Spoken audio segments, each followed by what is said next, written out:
আজকে আমি এটুকু বলবো যে আজকে আমরা স্বাধীন দেশ হিসেবে বাংলাদেশ আজকে বিশ্বে একটা মর্যাদার স্থান করে নিয়েছে, যা আমরা করেছিলাম 1971 সালে মহান মুক্তিযুদ্ধে বিজয়ের মধ্য দিয়ে।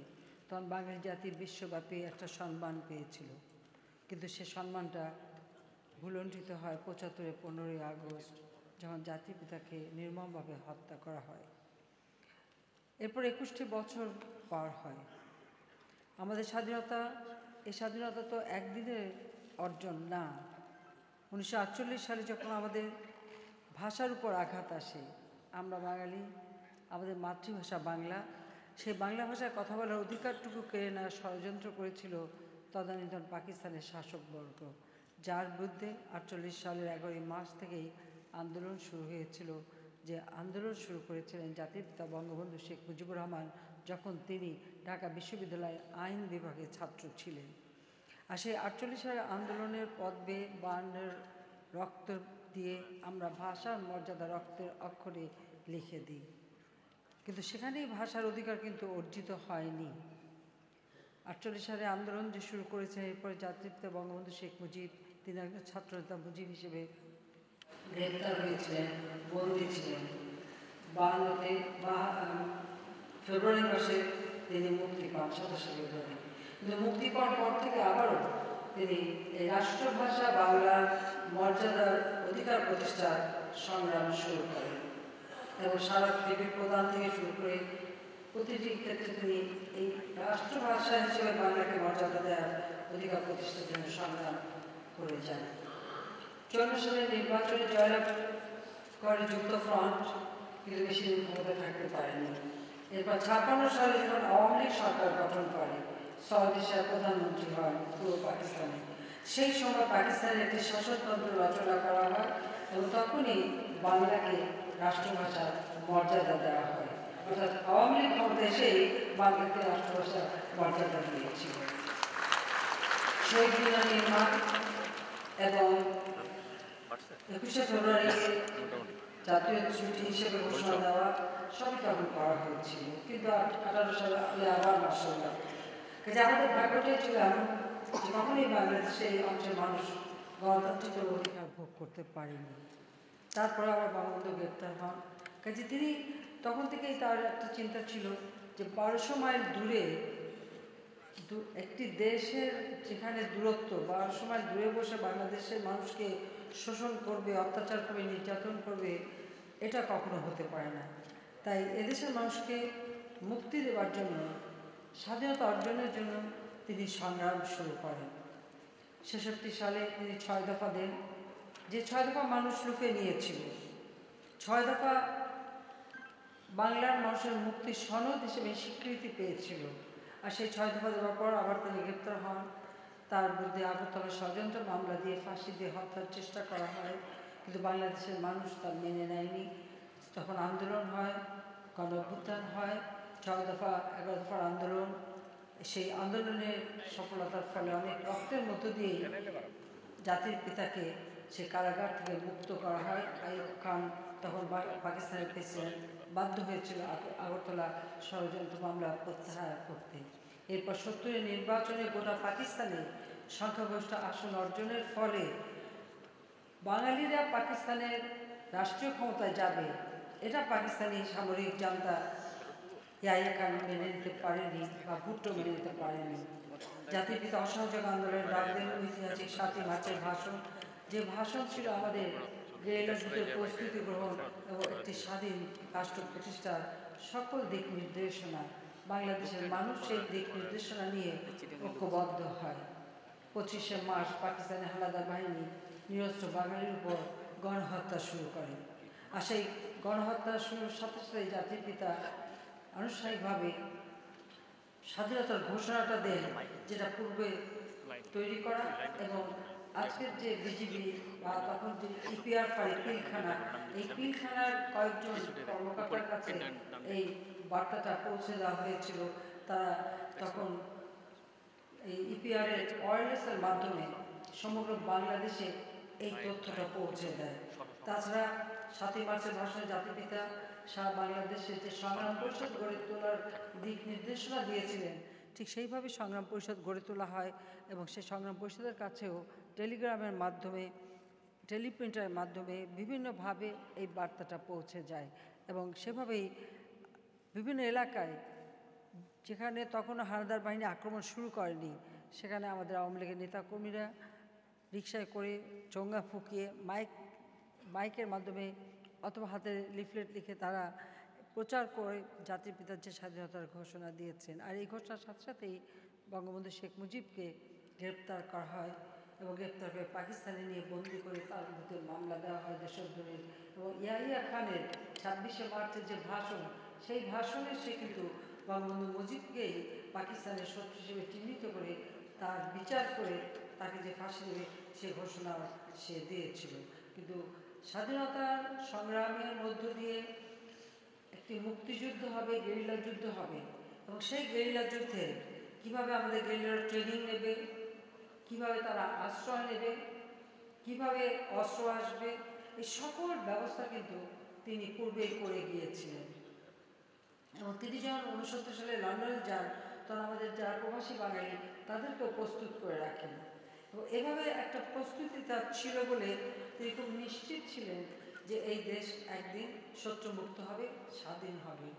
এবং তার ভিতরে এই যে দৃঢ় আত্মবিশ্বাস এবং জাতিকে তিনি যে প্রস্তুত করেছিলেন স্বাধীনতা যুদ্ধে এবং বিজয় যে সুনিশ্চিত ছিল, সেটা তিনি নিজেই মূলত ঠিক করে দিয়েছিলেন। এবং তারই ফলে 16ই ডিসেম্বর পাকিস্তানের হানাদার বাহিনী সারেন্ডার করে। আমাদের এই মহান মুক্তিযুদ্ধে এবং স্বাধীনতা সংগ্রামে বিদেশি যে সমস্ত বন্ধুপ্রতিম দেশ মিত্র শক্তি হিসেবে আমাদের পাশে দাঁড়িয়েছিল, আজকের দিনে আমি তাদেরকেও শ্রদ্ধা জানাই, ধন্যবাদ জানাই, কারণ তারা আমাদের পাশে ছিল বলেই আমাদের মুক্তিযুদ্ধ ত্বরান্বিত হয়েছিল এবং বিশ্ব জনমত সৃষ্টি সম্ভব হয়েছিল। জাতির পিতাকে পাকিস্তানি শাসকরা বাধ্য হয় মুক্তি দিতে আন্তর্জাতিক চাপে। তাছাড়া 96,000 পাকিস্তানি সেনাবাহিনীর সদস্য যারা সারেন্ডার করেছিল, তারাও এখানে মিত্রশক্তির হাতে অর্থাৎ ভারতীয় বাহিনীর কাছে তারাও বন্দী ছিল। কাজে তারা বাধ্য হয়েছিল বঙ্গবন্ধু শেখ মুজিবকে বন্দিখানা থেকে মুক্তি দিতে। তিনি 10ই জানুয়ারি আমাদের মাঝে ফিরে আসেন এবং 10ই জানুয়ারি ফিরে এসেই তিনি যে ভাষণ দিয়েছিলেন, সেই ভাষণের মধ্য দিয়ে বাংলাদেশ একটি স্বাধীন রাষ্ট্র হিসেবে কীভাবে পরিচালিত হবে, কীভাবে এটা গড়ে উঠবে, সেই দিক নির্দেশনাও দিয়েছিলেন এবং সেভাবেই তিনি মাত্র 9 মাসের মধ্যে আমাদের একটি সংবিধান উপহার দেন, যে সংবিধানের মাধ্যমে আমাদের দেশের কীভাবে আর্থসামাজিক মুক্তি অর্জন করা যায় সেই নির্দেশনাও এবং কীভাবে রাষ্ট্র পরিচালনা করা হবে সেটাও তিনি করে গিয়েছিলেন। হাতে সময় পেয়েছিলেন মাত্র 3.5 বছর। 1 কোটির উপর মানুষ শরণার্থী হিসেবে ভারতে, পাকিস্তানি হানাদার বাহিনী এবং রাজাকার আল বদর এবং আল শামস বাহিনী তাদের যে গণহত্যা, লুটপাট, অগ্নিসংযোগ, এর ফলে 7.5 কোটি মানুষের মধ্যে প্রায় 3 কোটির উপর মানুষ গৃহহারা হয়েছিল, তারপর 1 কোটি মানুষ শরণার্থী, লক্ষ লক্ষ মা বোন নির্যাতিত, মুক্তিযোদ্ধারা এবং গণহত্যার ফলে যারা শহীদ পরিবার তাদের পুনর্বাসন এবং পঙ্গু বা আহত মুক্তিযোদ্ধা এবং এই নির্যাতিত মা বোনদের চিকিৎসার ব্যবস্থা সবই তিনি এই অল্প সময় যেমন করেছেন, অপরদিকে একটা যুদ্ধ বিধ্বস্ত দেশ গড়ে তোলা, রাস্তাঘাট, পুল, ব্রিজ সব কিছু মেরামত করা এবং সেগুলিকে আবার চালু করা, প্রতিটি ঘরে ঘরে রিলিফ সামগ্রী পৌঁছে দেওয়া, প্রতিটি শহীদ পরিবারকে আর্থিক সহায়তা দেওয়া। এমন একটি সময় তিনি এই কাজগুলি করেন যখন আমাদের 1 টাকাও রিজার্ভ মানি ছিল না, গোলা 1 ফোঁটা খাদ্য ছিল না। বন্ধুপ্রতিম দেশগুলি সাহায্যের হাত বাড়ায় এবং তার আত্মবিশ্বাস নিয়ে তিনি এগিয়ে যান। এই মাঝে আমরা আর একটা জিনিস দেখেছি, তখন আমাদের অভ্যন্তরে যারা পরাজিত শক্তি তাদের দোষর আমাদের মাঝে বিভেদ সৃষ্টি করা এবং সেখানে স্বাধীনতার বিরুদ্ধেই মূলত এমন কিছু ধ্বংসাত্মক কার্যকলাপ চালায় যেটা তাকে কঠোরভাবে সামাল দিতে যেমন হয়েছে, আবার সেই সাথে সাথে যে সমস্ত আন্তর্জাতিক শক্তি পাকিস্তানি হানাদার বাহিনীকে সহায়তা করেছিল আমাদের স্বাধীনতা যাতে অর্জন করতে না পারি তার জন্য চক্রান্ত করেছিল, তাদের চক্রান্ত কিন্তু থেমে যায়নি। তাদেরই চক্রান্তের ফলে ৭৪-এ দুর্ভিক্ষ হয়, দেশের অর্থনীতির উপর আঘাত আসে, পাটের গুদামে আগুন, থানা লুট করা থেকে শুরু করে আমাদের আওয়ামী লীগের প্রায় ৭০ জন নির্বাচিত প্রতিনিধিকেও হত্যা করা হয়। এমনি একটি অবস্থার মাঝে জাতির পিতা সিদ্ধান্ত নেন যে যে কোনোই হোক আমাদেরকে অর্থনৈতিকভাবে স্বাবলম্বী হতে হবে, দেশের উন্নয়ন বাড়াতে হবে এবং দেশের মানুষকে ঐক্যবদ্ধ করতে হবে। অস্ত্রের আওয়াজ ছাড়া সেখানে বোধহয় কোনো শিক্ষক বা কারো রাতে ঘুমও হতো না, এরকম একটা পরিবেশ সৃষ্টি হয়েছিল ৭৫-এর পর। আমাদের সশস্ত্র বাহিনীতে ১৯টা কূপ হয়েছিল, যেখানে হাজার হাজার সৈনিক অফিসার তাদেরকে হত্যা করা হয়েছিল। কাজে এরকম পরিবেশটা ৭৫-এ জাতির পিতাকে হত্যার পরেই কিন্তু শুরু হয়। কিন্তু জাতির পিতা যে পদ্ধতিটা নিয়েছিলেন, যে ব্যবস্থাটা তিনি করেছিলেন, এটা যদি কার্যকর করা যেত তাহলে বাংলাদেশে কখনো আর জনগণের ভোটের অধিকার নিয়ে কেউ খেলতে পারতো না, জনগণ তার মন মতো প্রার্থীকে ভোট দিয়ে নির্বাচিত করতে পারত। এবং এই পদ্ধতিতে দুটি নির্বাচন হয়েছিল, একটা কিশোরগঞ্জে, সেখানে আমাদের তখনকার ভাইস প্রেসিডেন্ট সৈয়দ নজরুল সাহেবের ভাই নির্বাচনে অংশগ্রহণ করে, আর কয়েকজন সাধারণ মানুষ এবং একজন স্কুল মাস্টার, সেই স্কুল মাস্টার সেই নির্বাচনে জয়ী হয়। অর্থাৎ জনগণের যে ভোটের অধিকার প্রয়োগ করার অধিকারটা সুনিশ্চিত হয়েছিল, এটাই তার প্রমাণ। দুটি নির্বাচন হয়েছিল, একটা পটুয়াখালী, একটা কিশোরগঞ্জ। সেখানে দেখা যায় যে সেখানে কোনো বড় দলের নেতা বা নামি দামি কেউ না, সাধারণ একজন স্কুল মাস্টার বা সাধারণ একজন কৃষক প্রতিনিধি, তারা জনগণের ভোটে নির্বাচিত হয়ে আসছে। অর্থাৎ নির্বাচনকে কেউ প্রভাবিত করা, অর্থ সম্পত্তি প্রভাবিত করা, সেটা তারা করতে পারেনি। কারণ জাতির পিতার কথা ছিল যে একটা বিপ্লবের পরে সমাজে একটা বিবর্তন আসে।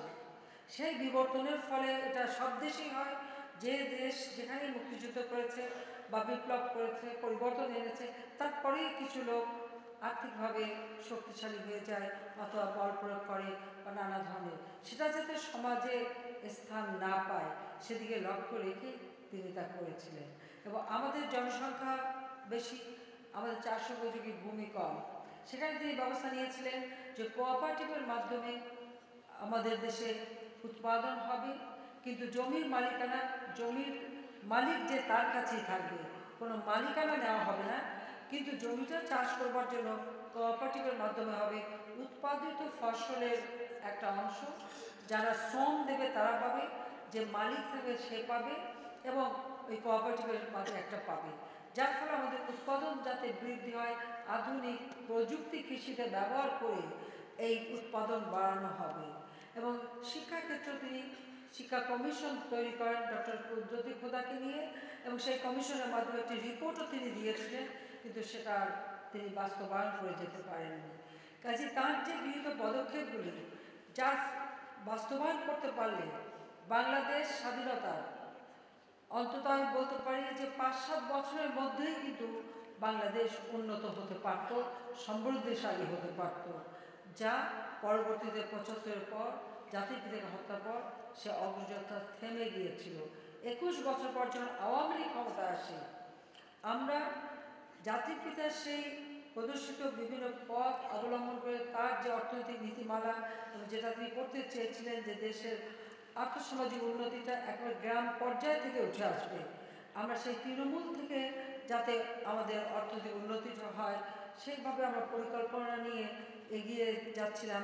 ৯৬ থেকে ২০০১ পর্যন্ত বাংলাদেশ প্রথমবারের মতো খাদ্যের স্বয়ংসম্পূর্ণতা অর্জন করেছিল, বাংলাদেশের উৎপাদন বৃদ্ধি পাচ্ছিল, আর্থসামাজিক উন্নতি হচ্ছিল, সবথেকে বড় কথা মানুষের মাঝে একটা আস্থা বিশ্বাস ফিরে এসেছিল।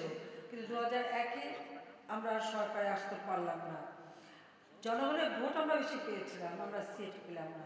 সেখানেও একটা চক্রান্ত ছিল, কারণ দেশের সম্পদ অন্যের কাছে আমি বিক্রি করতে চাইনি বলেই আমার মধ্যে তো চক্রান্ত হয়।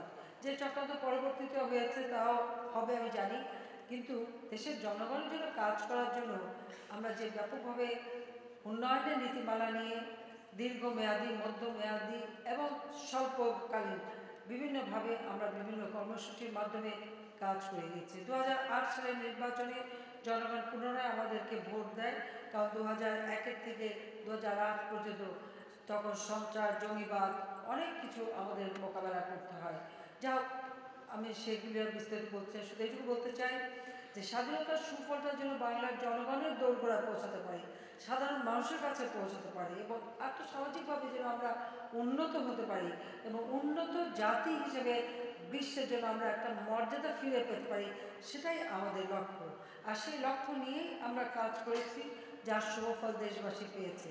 গত এক দশকে আজকের বাংলাদেশ, যে বাংলাদেশকে বিশ্ববাসী একসময় বাংলাদেশের কথা শুনলেই বলতো দুর্ভিক্ষের দেশ, ঘূর্ণিঝড়, জলোচ্ছ্বাসের দেশ, প্রাকৃতিক দুর্যোগের দেশ, মানে একটা অবহেলার চোখে দেখত, যেটা সত্যি কথা বলতে গিয়ে আমাদের খুব কষ্ট লাগতো। এই কারণে যে এই স্বাধীনতার জন্য দীর্ঘ যে সংগ্রাম জাতির পিতা করেছেন, বা আমরাও এর সঙ্গে ভুক্তভোগী, চড়াই উত্তরের মধ্যে দিয়ে আমাদের জীবন গেছে, আমরাও রাজপথে অনেক আন্দোলন সংগ্রাম করেছি এবং যারা মুক্তিযুদ্ধের জন্য দীর্ঘদিন আন্দোলন সংগ্রাম করে দেশকে স্বাধীন করেছে, নিজের জীবন অকাতরে বিলিয়ে দিয়েছে, খুব স্বাভাবিকভাবে সেই দেশটাকে নিয়ে কেউ যদি মানে সম্মানের সাথে সেই দেশটাকে না দেখে, সেই দেশটাকে যদি অসম্মানের সাথে দেখে, সেটা স্বাভাবিকভাবে এটা আমাদের কষ্টের কারণ ছিল। সে কারণেই আমরা যখনই সরকার এসেছি, আমরা প্রচেষ্টা চালিয়েছি কত দ্রুত দেশকে আর্থসামাজিকভাবে উন্নতি করা যায় এবং উন্নত দেশ হিসেবে বিশ্বে একটা মর্যাদা অর্জন করা যায়। আজকের বাংলাদেশ অন্তত আমাদের এক দশকের প্রচেষ্টার ফলে এখন আমরা আমাদের প্রবৃদ্ধি আমরা এই অর্থ বছরে 8 ভাগ অর্জন করতে যাচ্ছি। আমাদের মাথাপিছু আয় যেখানে আমরা 1051 মার্কিন ডলার অর্জন করেছিলাম, সেটা আমরা 1909 মার্কিন ডলার অর্জন করতে যাচ্ছি। আজকের বাংলাদেশ বিশ্ব উন্নয়নের রোল মডেল। আজকে বাংলাদেশের কথা শুনে মানুষ সম্মানের চোখে দেখে, এইটুকুই আমার তৃপ্তি যে অন্ততপক্ষে বাংলাদেশটাকে এই মর্যাদা পর্যন্ত আমরা নিয়ে আসতে সক্ষম হয়েছি। এবং বাংলাদেশের মানুষের জন্য আমি কৃতজ্ঞতা জানাই তাদের প্রতি, যে তারা আমাদের উপর আস্থা রেখেছেন, বিশ্বাস রেখেছেন, আমাদের ভোট দিয়ে আবার তাদের সেবা করার সুযোগ দিয়েছেন এবং সামনে আরও কিছুদিন আমরা সময় পাচ্ছি যে এই দেশটাকে এগিয়ে নিয়ে যাওয়ার। 20 থেকে 2021 আমরা মুজিব বর্ষ ঘোষণা দিয়েছি। ইনশাআল্লাহ এর মধ্যেই বাংলাদেশ এই অগ্রযাত্রা অব্যাহত থাকবে এবং স্বাধীনতার সুফল জনগণের দোরগোড়ায় পৌঁছবে, প্রতিটি মানুষ উন্নত সুন্দর জীবন পাবে, সেই কামনা করে সবাইকে আন্তরিক ধন্যবাদ জানিয়ে আমার বক্তব্য শেষ করছি। জয় বাংলা, জয় বাংলাদেশ।